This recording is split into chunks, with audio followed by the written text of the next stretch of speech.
Hi, I'm registered dietitian Libby Parker, and in today's video I'm going to be talking to the parents of adults and what to do when their child comes home for break.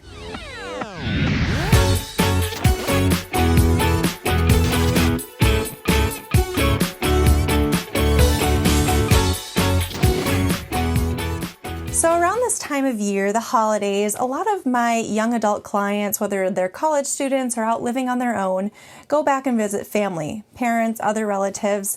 And when you're in the middle of an eating disorder and working on recovery, it can be extremely difficult to go home.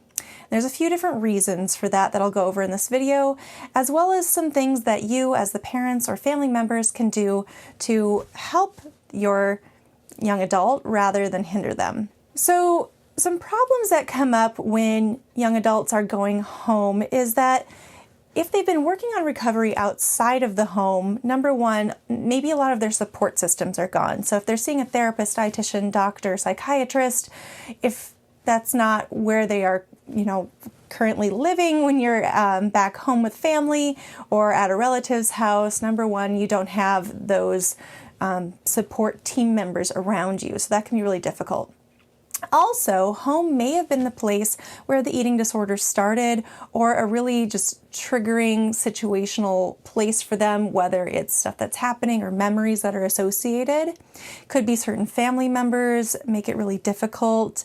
It could be that they associate the kitchen table with something. So really starting out with just being understanding that they're going through something tough. If they're in recovery from an eating disorder, it's going to be difficult no matter what the reasons are behind it, whether or not home is triggering for them.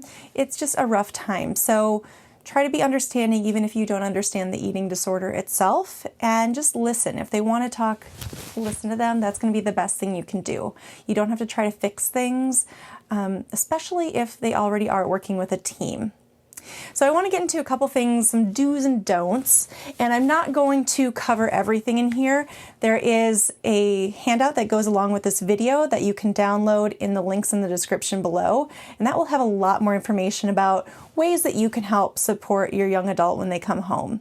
So definitely check that out, again, in the description below this video. So some things to do and not to do. Number one, don't discuss weight. Don't discuss your weight. Don't discuss their weight. Don't discuss anybody's weight.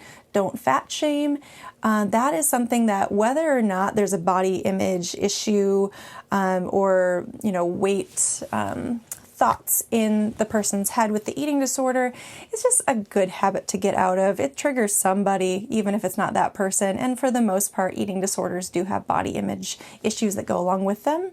So it would be really wonderful if you could just not talk about anybody's weight. Don't talk about your plans for weight loss. Get rid of the scales while they're home, all that stuff.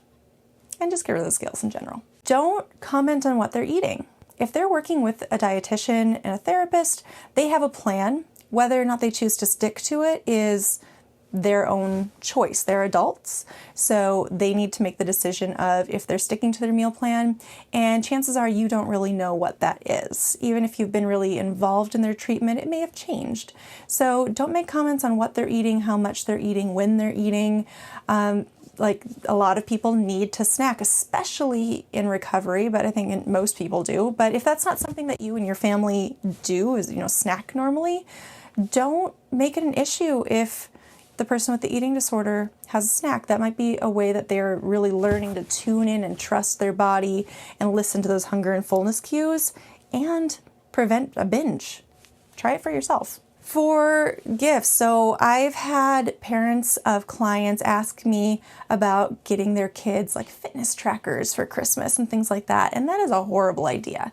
And I did pretty much state it that way. No tracking things, no exercise trackers, no food trackers, no diet books, any of that stuff. I would like to think that it's common sense that when someone's struggling with body image and food and exercise and weight and all those things, that you wouldn't give them something around that. But if that's what they've been obsessed with for a long time, it can seem like it's something they really want, but it can be really detrimental. Lastly, for this video, I just want to say, continue your family traditions as they are, but try to just be nice to each other. don't make food the focus of all of the get-togethers. Food is one part of the day. It's not everything. Try to plan other fun events. Include the person. If they have, medical exercise restrictions, don't, force them to go to the gym or push that. But, if it's cleared for them medically to do something, invite them along and just try to make it a pleasant experience. So again, I'm going to go into a lot more tips about do's and don'ts for having your adult child with an eating disorder home for the holidays or breaks. And please check that out in the links in the description below this video. And I will see you next week. Happy holidays.